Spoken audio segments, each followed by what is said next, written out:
There's a story buried beneath the pages of history books.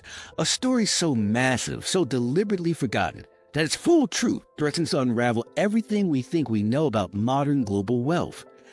At its peak, the British Empire controlled nearly a quarter of the world's population and more than 13 million square miles of territory. But its power wasn't just military. It was financial. And the wealth it amassed was not earned. It was taken. From India to Africa, from the Caribbean to Southeast Asia, the British Empire plundered vast amounts of gold, silver, land, labor, and cultural treasures. The numbers are staggering. British colonialists extracted an estimated $45 trillion worth of wealth from India alone, adjusted for today's value. This wasn't trade. It was a siphon, and it wasn't subtle. In India, the British imposed crippling taxes on farmers, destroyed local industries, and redirected trade routes to benefit British companies. Textile production, once a cornerstone of Indian economy, was systematically dismantled.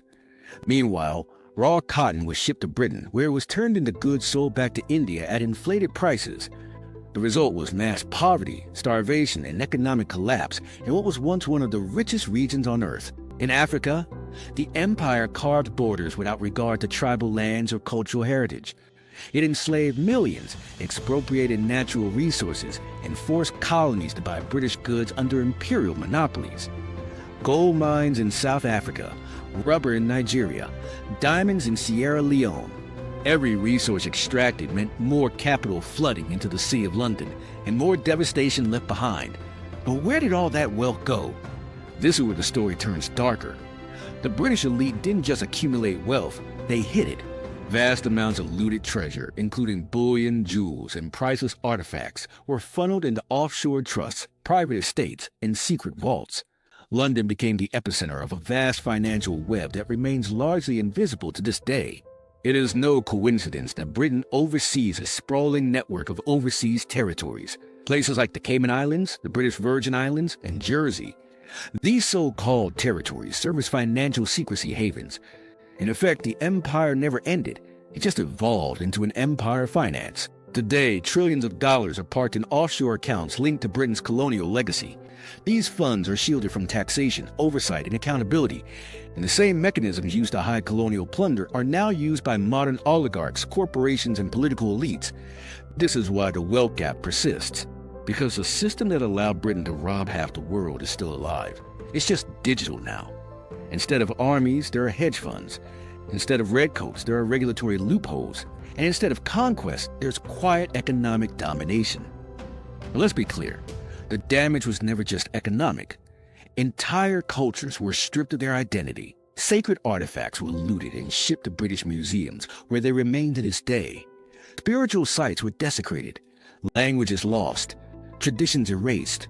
The psychological impact of empire echoes through generations, trauma passed down like an invisible scar.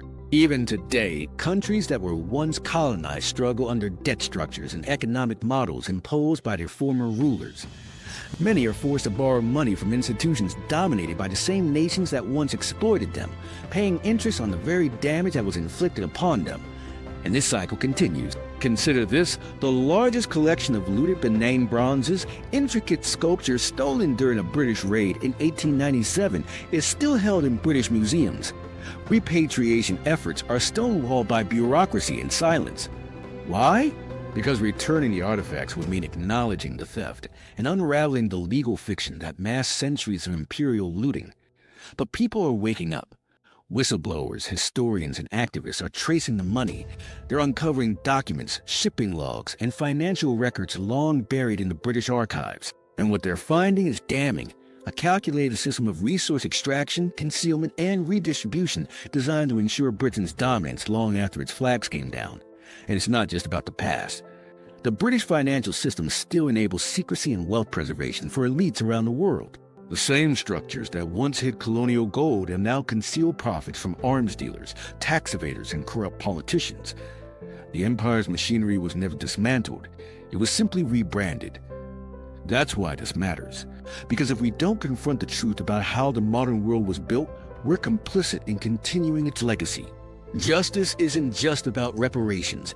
It's about illumination, about dragging these hidden systems into the light and forcing the global elite to answer for the shadows they still operate within. And here's the part no one wants to say out loud. Much of the West's perceived prosperity isn't innovation, it's inheritance. An inheritance of stolen land, stolen labor, and stolen wealth. The illusion of meritocracy crumbles when you follow the money back far enough. Because buried beneath those pristine London banks, behind the polished accents and diplomatic smiles, is a global heist of historic proportions. And now, the mask is slipping. More nations are demanding the return of stolen artifacts. Global movements are calling for debt cancellation. Investigations are exposing how offshore finance continues to exploit former colonies. And slowly, the myth of imperial benevolence is giving way to truth. So what happens next? That depends on whether we're willing to keep asking dangerous questions, whether we're willing to see the system for what it is, not broken, but designed this way, and whether we're willing to imagine a future that isn't built on someone else's ruin. If you're still here, you're not just curious. You're part of a global awakening. But make no mistake, this was never accidental.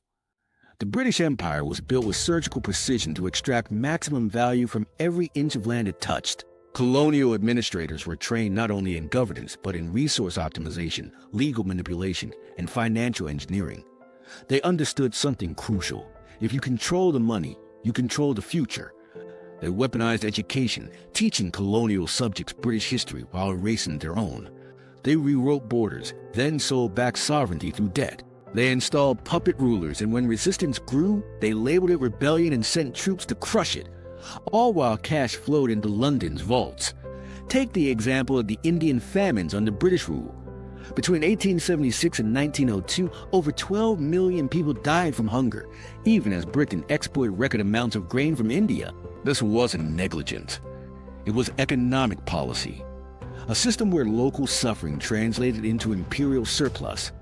Or consider the Opium Wars, where Britain forced China to accept narcotics as trade, devastating entire generations for the sake of balancing trade deficits and protecting its profits in Asia. And the echoes of this manipulation live on. Today, many former colonies remain trapped in supply-side economies, exporting raw materials while importing finished goods. Their currencies are weak, their infrastructures underdeveloped, and their debt burdens suffocating. And the very institutions offering them loans are backed by the same nations that once drained their wealth. It's a cycle engineered to repeat, and the narrative that Britain brought civilization, railways, or legal systems is a smokescreen. These were tools of control, not gifts. The real legacy of empire is not development, it's dependency. And that dependency is maintained through financial secrecy, legal obstruction, and narrative domination. But the story isn't over, because now the world is beginning to remember. If you're still here, you're not just curious. You're part of a global awakening. Subscribe to Wealth Signal now, because what's coming next will rewrite everything they tried to bury.